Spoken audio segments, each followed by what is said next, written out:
Alright, so we're going to cover a little bit more with retouching in Photoshop and talking about how we can further enhance our images in the background that we've got going on here. So for the most part the retouches have been completed, but as you can see over on the left side and then even on the right side we still have some damages, and we could go in really closely with the various retouching tools, but in some cases we have some options in Photoshop to be able to enhance our background just using some painting or gradient techniques. So with that said, we're going to start out by using the gradient tool, and if you're not familiar with it, it is listed on the toolbar, and sometimes it'll be nested underneath the paint bucket tool. So we'll activate that, and before we actually start, we want to make sure we have a brand new layer for this work because we do not want to damage the original photograph. So I'm going to go ahead and add a new layer. I'll go ahead and rename it to gradient. And then we'll just talk quickly about this gradient tool. We will learn a lot more about it later in the semester, but just for basics of using this, we do have the option here for different types of gradients, and as you can see there's a lot of them. We're going to use the transparent to foreground option, and so basically the way this is going to work is this little plus sign is where our gradient starts, and we can basically click and drag. And again, you do want to make sure you're on that new layer. So the shorter you drag, the gradient is more abrupt.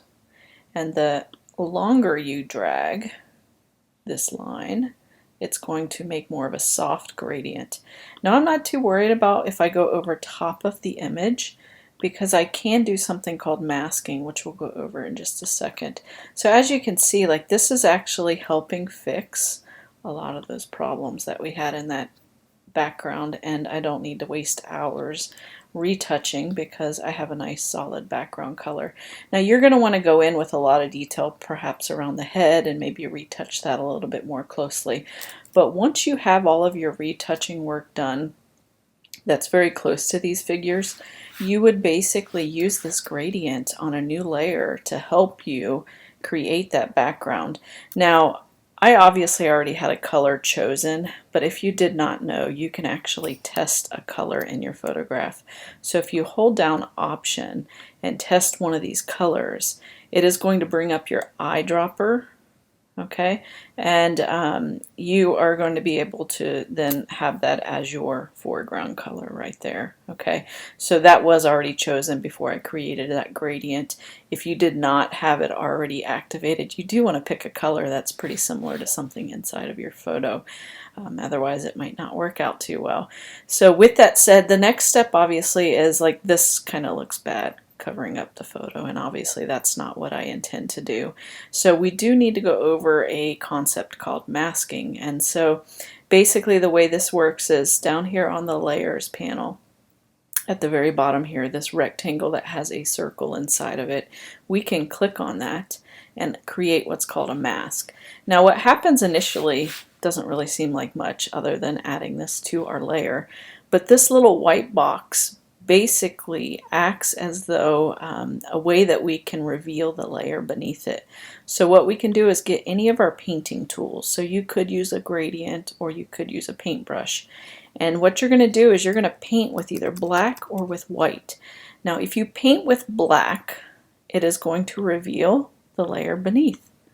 So in this example, it's almost like it's erasing that black color, but really what it's doing is revealing the layer beneath it.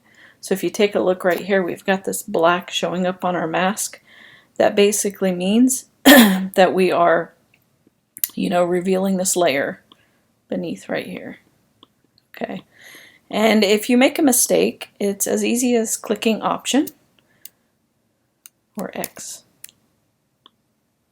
and it comes right back.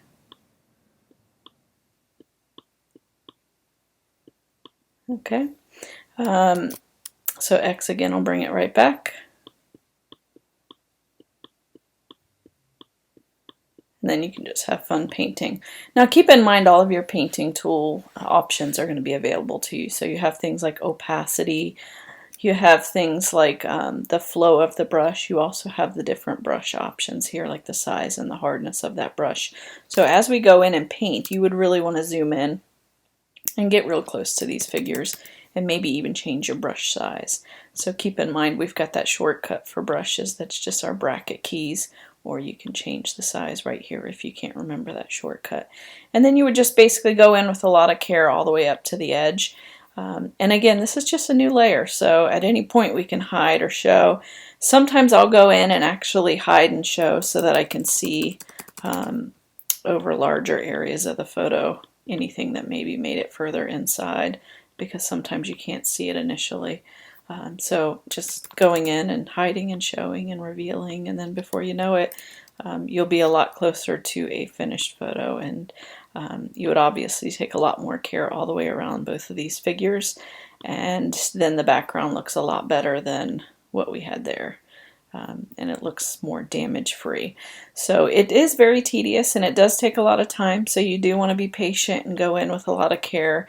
You do want to zoom in really, really closely, and you do want to make sure you're constantly examining, what it looked like before versus after. And we'll actually just keep on zooming in and actually take a lot more care right along this area here.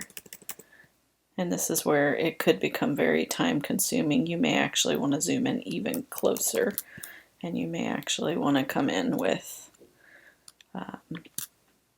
even a smaller brush to be able to get that more transitioned so it looks real and it looks like a smooth black background versus one that has all of that extra damage and stuff.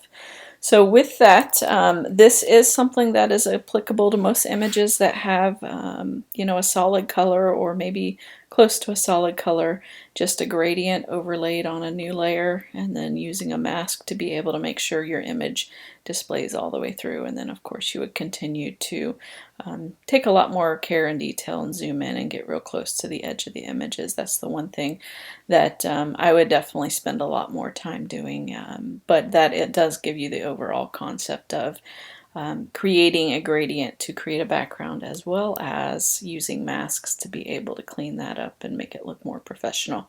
So I hope that helps so that you can perfect your images further, and it might save you a little time so you don't have to use all the different retouching tools for background stuff. That this definitely takes a little bit less time than some of those tedious corrections.